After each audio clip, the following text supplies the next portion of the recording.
하나님의 크신 은혜와 사랑이 여러분과 함께 하심을 믿습니다. 네. 여러분 새해를 잘 보내고 계신가요? 네. 이제 2주가 되었는데요.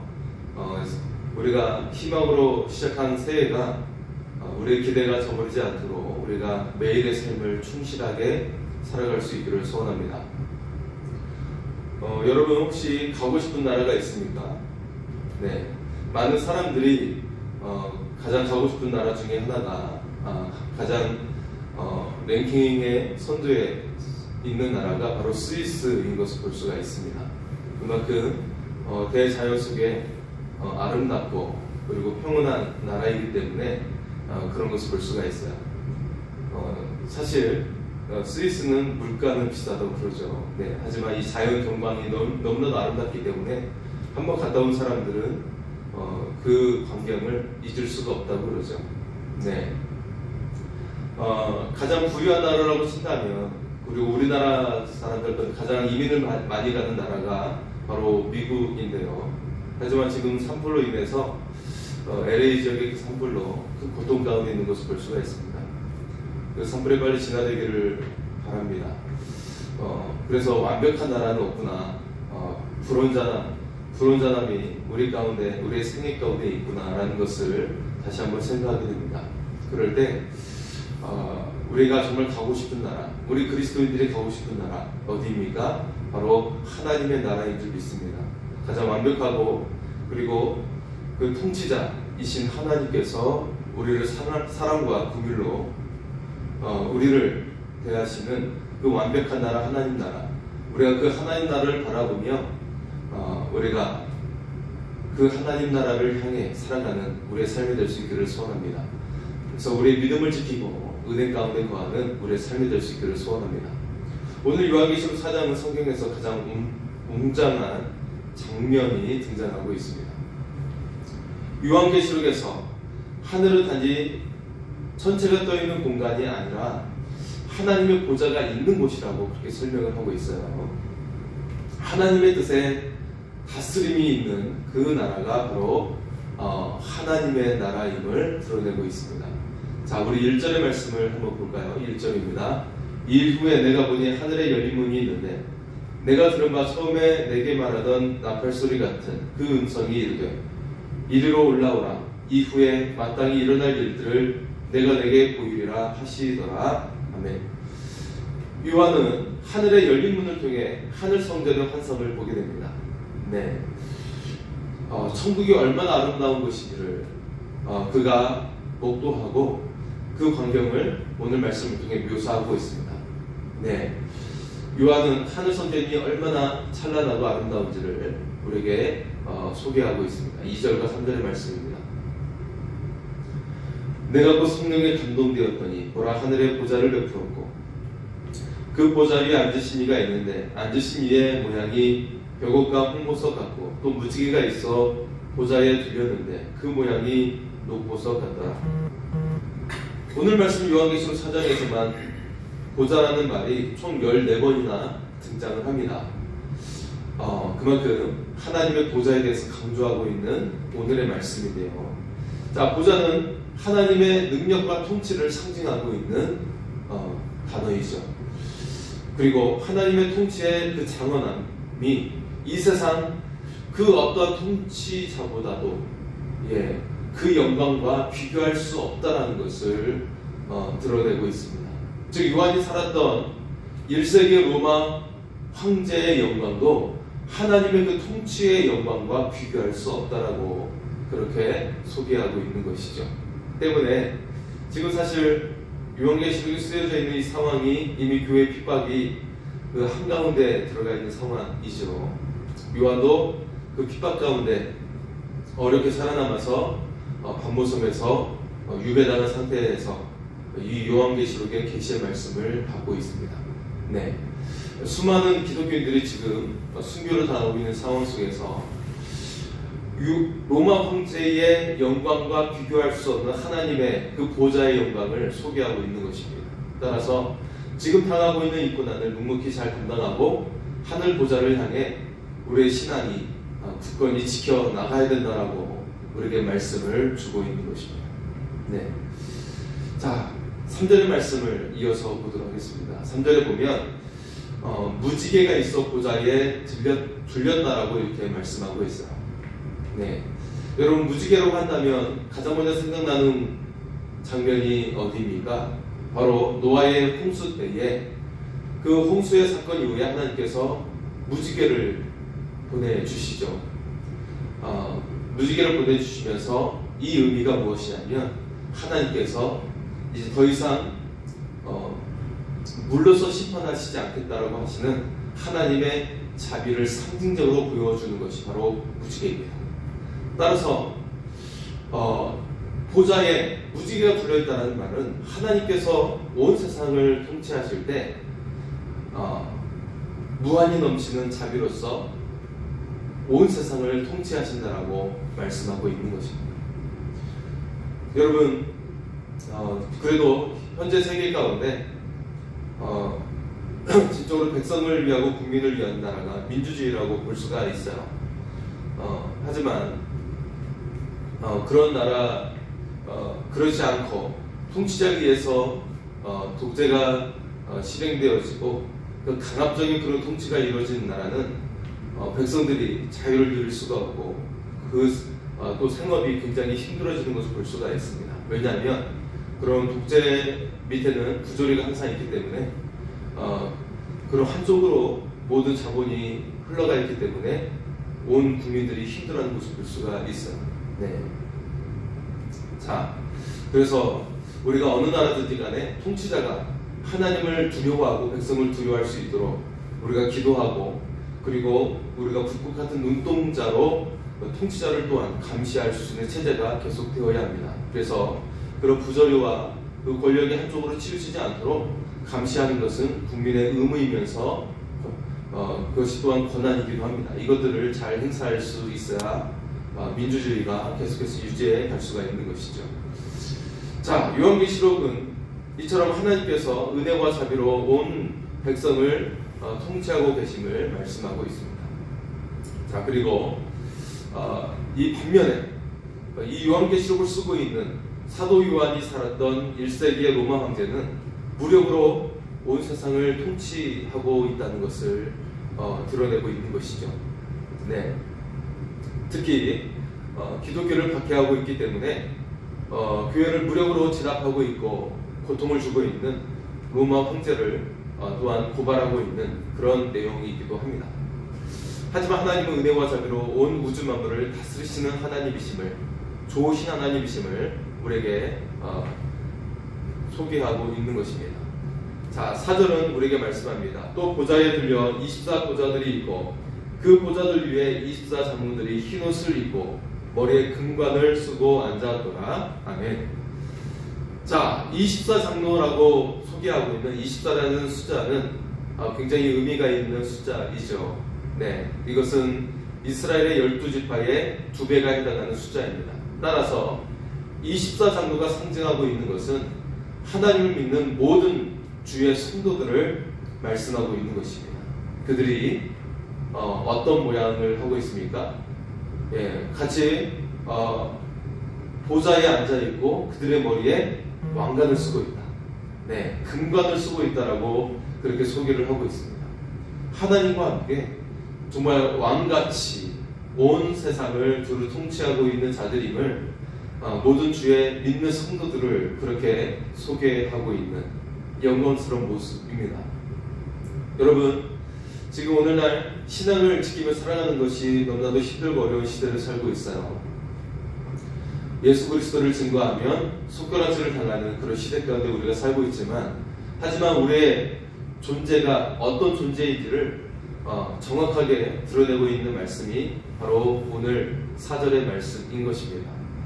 믿는 성도들은 손가락질을 당하는 존재가 아니라 하나님과 함께 그 보좌에 앉아서 금관을 쓰고 있는, 그래서 온 세상을 통치하고 있는 존재임을, 왕같은 자신한 것 같은 존재임을 우리에게 드러내고 있는 것입니다. 우리의 정체성을 바로 알면 우리는 결코 두렵거나 우리가 스스로 초라하게 여기지 아니하며, 그리고 우리 이처럼 왕같은 제사장이라는 그 귀한 직분을 가진 것을 우리가 생각할 때 우리는 어디서든지 당당하게 복음을 증거할 수가 있는 것입니다. 네, 이처럼 여러분 이 놀라운 복음의 의미를 가지고 우리가 담대히 이 세상을 향해 나아갈 수 있기를 소원합니다. 자, 24장로는 결국 하나님의 백성들, 교회 공동체를 상징하고 있는 거예요. 교회는 이처럼 영광스럽다, 그리고 주의 믿는 성도들이 이처럼 영광스럽다라는 것을 우리에게 말씀하고 있는 것입니다.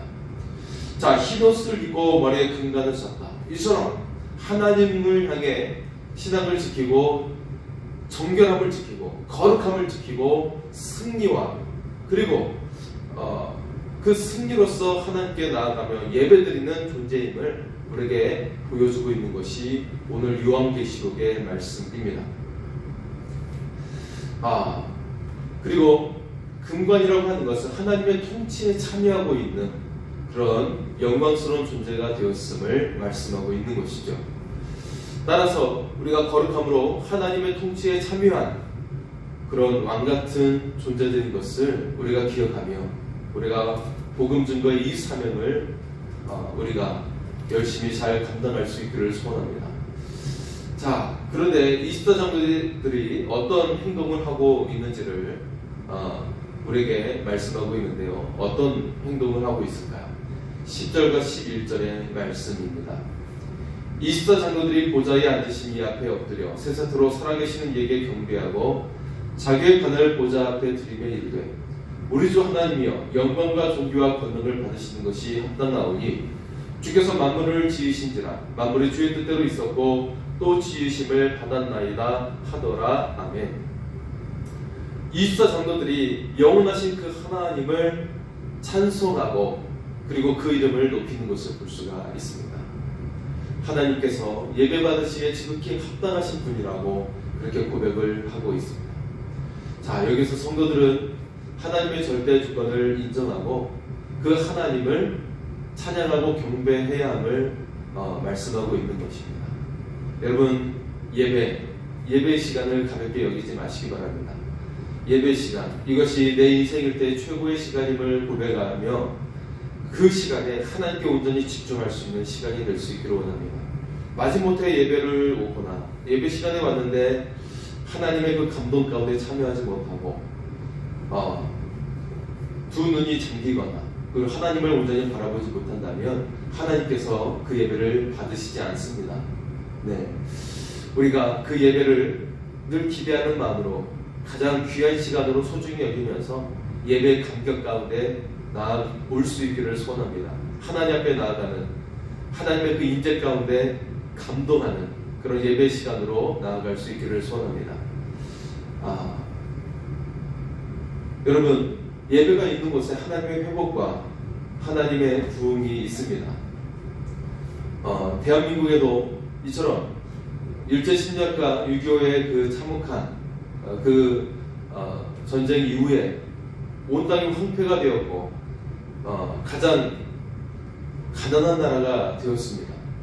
아프리카에 있는 나라들보다도 가장 가난한 나라가 대한민국이었습니다.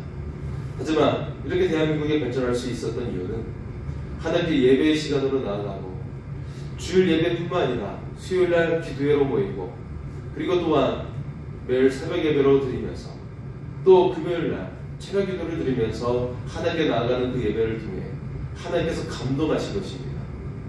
여러분, 모든 나라가 근면과 성실로서 부유한 나라가 된 나라가 많지가 않습니다.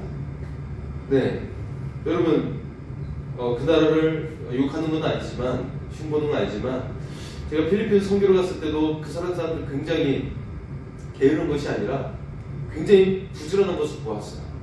이미 새벽 6시 동특이 물론 그쪽 나라가 좀 더 해가 빨리 떠오르지만요, 동토오르기 전부터 일하기 준비해가지고 6시부터 일하기 시작해요. 네, 열심히 일하지만 한 10시만 돼도 굉장히 뜨거워집니다. 그래서 10시 이후부터 되면 너무 뜨거워서 일할 수가 없는 그런 날씨가 됩니다.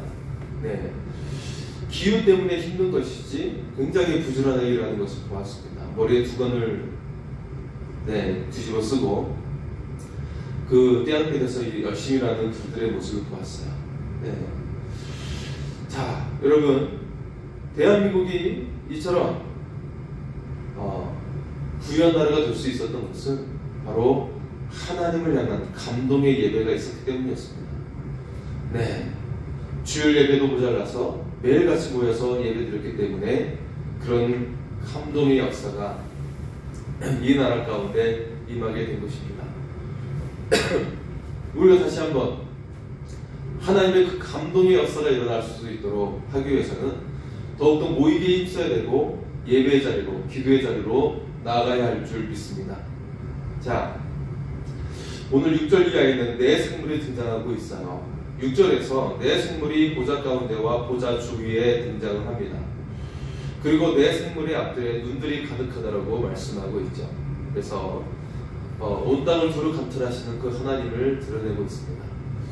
네 생물의 자세한 모습을 7절에 묘사하고 있습니다. 7절의 말씀입니다.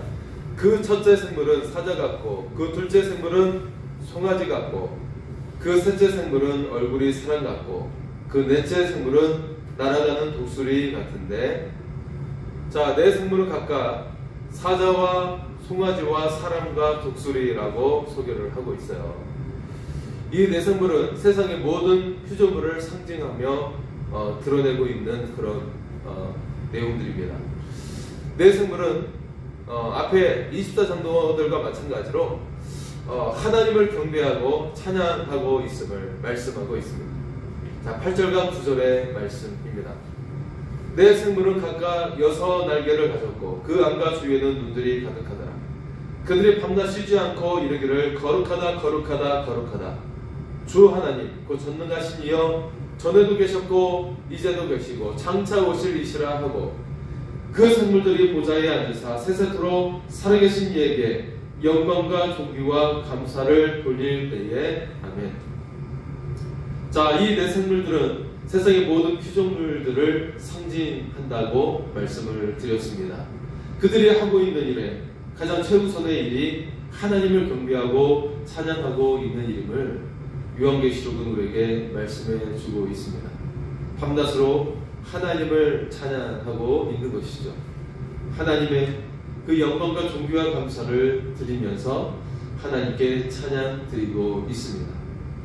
여러분, 요한계시록 4장은 현대를 살아가는 우리들에게 하늘 보좌에서 벌어지고 있는 일들에 대해서 그 실상을 보여주고 있는 말씀입니다. 여러분, 우리가 이 땅을 살아가지만 이 땅에 사는 동안 우리는 근심과 걱정과 염려가 끊이지 않는 것을 볼 수가 있어요. 그렇지 않습니까? 네, 지금 산불이 나고 있는 LA 가운데 말리부라고 하는 지역은 가장 부유한 사람들이 살고 있는 지역이에요. 여러분이 상상할 수 없는, 상상을 초월하는 그런 집들이 즐비하고 있는 곳이 바로 말리부라고 하는 지역입니다. 거기는 보통 집들이 다 수영장을 갖추고 있는 그런 어마어마한 100억대의 저택들이에요. 큰 저택들이죠. 그런데 이번 화재로 말미암아 거의 대부분의 집들이 불로 전소가 되었습니다. 네. 여러분, 이 땅에 살고 있는 것은 너무나도 연약하고 그리고 한계가 있습니다. 영원할 것 같았지만 한계가 있어요. 네. 사실 LA에 있는 할리우드라는 그런 영화 제작하는 지역이기도 하고 그런 영화 산업의 상징적인 장소이기도 합니다. 네. 요즘에 그 어떤 영화를 할 때 어떤 매체들이 참 하나님을 반하는 그런 내용들이 많이 등장을 했었는데요. 우리는 여기에서 고통을 당하는 사람들을 슬퍼하고 그 회복을 위해서 함께 기도하면서도 여기서 주는 또한 경고의 메시지도 우리는 같이 되새겨 들어야 합니다. 하나님을 경외하고 하나님을 고백하는 자리로 우리가 돌아와야 한다는 것입니다. 그리고 우리의 유한함을 인정하면서 무한하신 그 하나님을 우리가 고백하는 믿음의 자리로 서야 함을 다시 한번 우리가 자각할 수 있기를 소원합니다. 여러분, 우리가 이 세상에서 두 발을 딛고 살아가는 우리가 오직 하늘에서 오직 찬양과 경배를 받으실 그 하나님만을 고백하며 나아가야 함을 다시 한번 우리가 새겨야 하는 것입니다. 우리가 하나님을 예배하는 이유가 어디에 있는 것입니까? 우리는 하나님의 손에 지은 피조물에 불과한 것이고, 그리고 하나님의 형상으로 만들어진 우리는 하나님의 피조물임을 우리가 고백해야 합니다. 이처럼 우리가 하나님의 형상으로 만들어졌다면 우리 하나님을 날마다 바라보고 예배하고 하나님을 찬양하는 존재인 것을 우리가 잘 알 수 있기를 소원합니다. 내 생물은 모든 피조물을 상징하고 있고 24장로들은 모든 하나님을 믿는 주님의 백성들을 상징하고 있는 것입니다. 따라서 모든 주의 성도들과 피조물들은 하나님을 찬양하고 예배하며 그 하나님께 우리가 믿음으로 담대히 나아가야 함을 우리가 다시 한번 깨달을 수 있기를 소원합니다. 하나님의 나라는 하나님을 찬양하고 경배하는 나라입니다. 여러분, 하나님 나라에 우리가 들어가기를 소망하고 있지 않습니까? 그렇다면 하나님을 찬양하고 경배하는 일이 익숙해져야 합니다.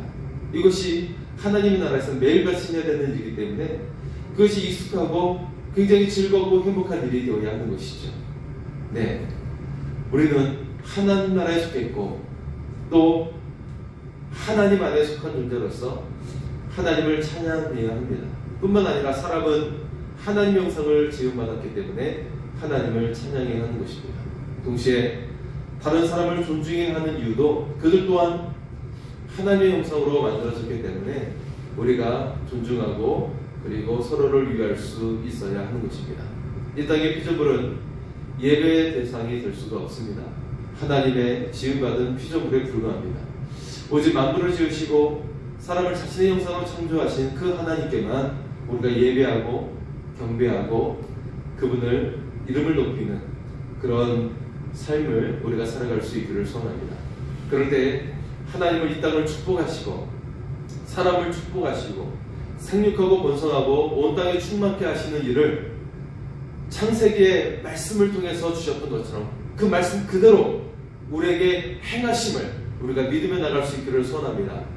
여러분, 아마 연초가 돼서 창세기의 말씀을 아마 읽으실 것입니다. 창세기에 보면 이 땅을 만드실 때부터 아담과 하와를 생육하고 번성하고 땅에 충만하라고 하셨고 노아에게도 그 말씀을 하셨고 아브라함에게도 그리고 이삭과 야곱에게도 동일한 말씀으로 약속을 주시고 있는 것을 볼 수가 있어요. 여러분, 이 말씀은 하나님의 형상으로 창조된 그 백성을 향한 약속의 말씀이면서 하나님의 뜻대로 살아가는 백성에게 주시는 하나님의 약속인 것입니다. 여러분, 우리가 연초를 시작하면서 이처럼 우리의 믿음이 신실함으로 말미암아 오직 하나님께만 예배하고 하나님을 향한 신실한 믿음을 가지고 있음으로 말미암아 창세기에 주셨던 그 약속, 생육하고 번성하고 땅에 충만하는 이 약속이 여러분의 삶 가운데 이루어지는 은혜가 임할 수 있기를 소원합니다. 하나님께서는 여러분을 기뻐하십니다. 여러분을 사랑스러워 하십니다.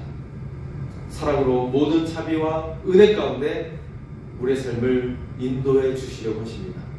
이처럼 사랑이 많으신 그 하나님 안에 거하면서 하나님의 은혜로운 약속이 이루어지는 복된 삶이 될 수 있기를 소원합니다. 우리 시간에 살아계신 주님을 같이